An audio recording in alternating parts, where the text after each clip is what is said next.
चीन पर वार कर देते हैं, कभी भारत पर।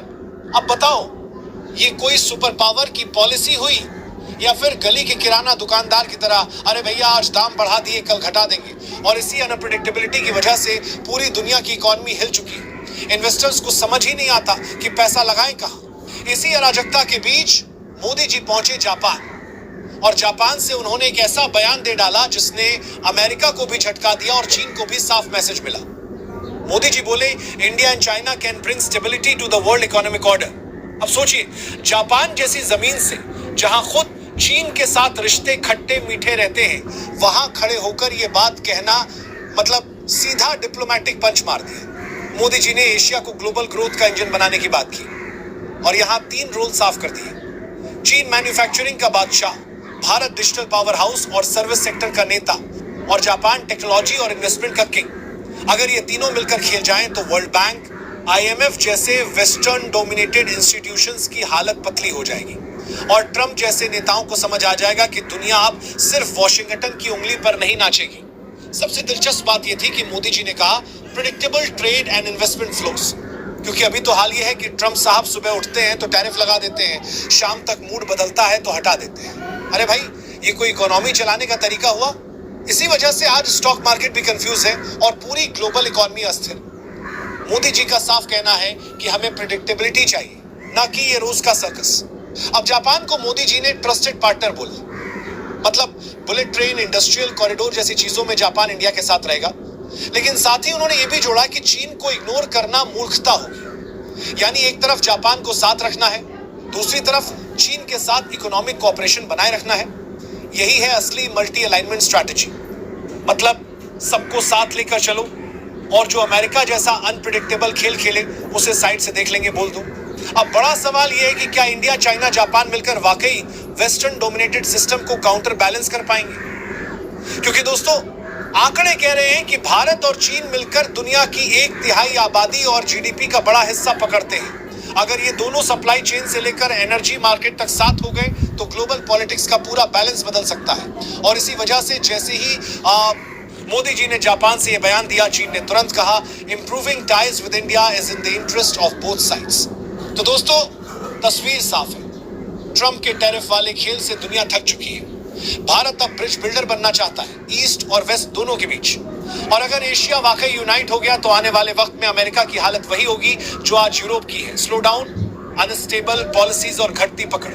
लेकिन दोस्तों, यहाँ असली मजा तो तब आया जब अमेरिका ने देखा कि इंडिया और चाइना एक ही लाइन पर खड़े होकर स्टेबिलिटी की बात कर रहे हैं। अब बताओ, अमेरिका तो खुद को दुनिया का ग्लोबल पुलिसमैन मानता है और वहीं खड़े होकर मोदी जी कह रहे हैं कि एशिया वर्ल्ड इकोनॉमी का इंजन बनेगा।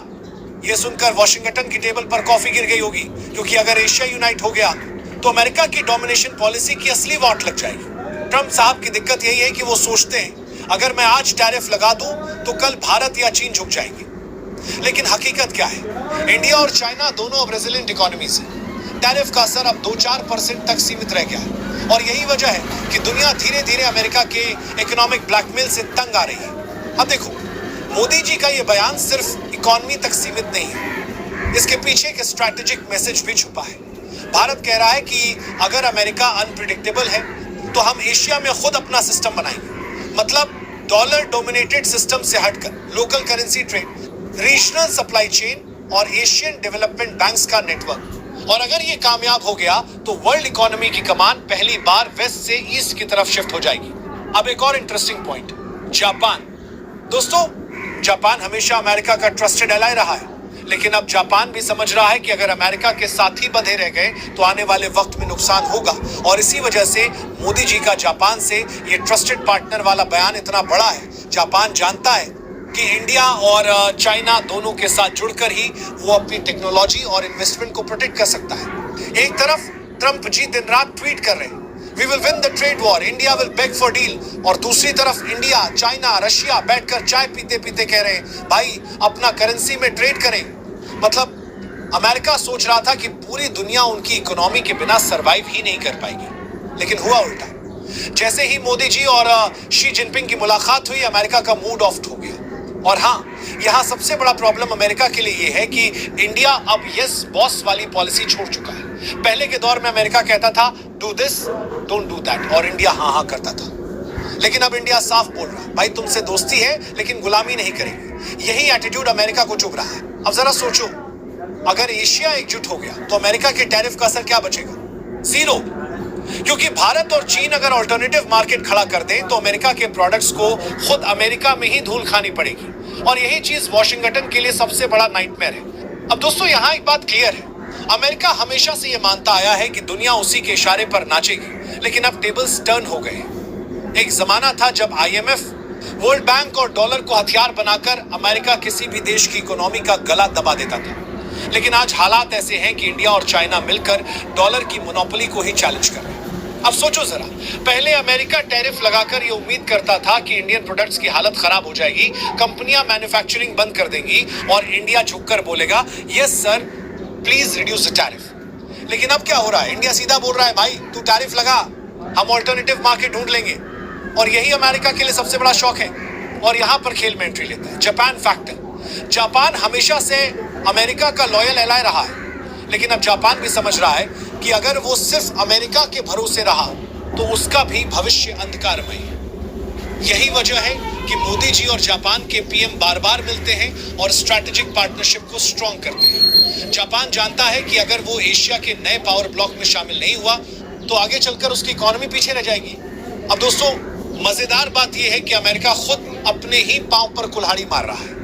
अमेरिका फर्स्ट पॉलिसी असल में बन चुकी है, अमेरिका लोन पॉलिसी। ट्रंप सोच रहे थे कि बाकी देश उनके टैरिफ वॉर से डरेंगे, लेकिन हुआ उल्टा। जितना ज्यादा अमेरिका टैरिफ लगा रहा है उतना ही बाकी देश एक दूसरे के करीब आ रहे हैं। और यहाँ इंडिया का रोल सबसे इंटरेस्टिंग है। इंडिया अब खुद को सिर्फ एक डेवलपिंग नेशन के तौर पर पेश नहीं कर रहा, बल्कि एक बैलेंसिंग पावर के रूप में एस्टैब्लिश कर रहा है। मतलब न पूरी तरह अमेरिका के साथ, न पूरी तरह चीन के साथ, बल्कि बीच में खड़े होकर दोनों को स्ट्रैटेजिकली बैलेंस करना, यही फॉरेन पॉलिसी का मास्टर स्ट्रोक है। अब दोस्तों जरा अमेरिका की हालत इमेजिन करो। ट्रंप जी सुबह उठते हैं, ट्विटर खोलते हैं और लिखते हैं इंडिया विल फेस कॉन्सिक्वेंसेस। फिर शाम तक न्यूज आती है कि इंडिया ने रूस से S-400 मिसाइल भी ले लिया, जापान से बुलेट ट्रेन प्रोजेक्ट भी साइन कर लिया और चीन से भी हैंडशेक कर लिया। अब ट्रंप का गुस्सा किस पर निकली? यही तो अमेरिका की मजबूरी है।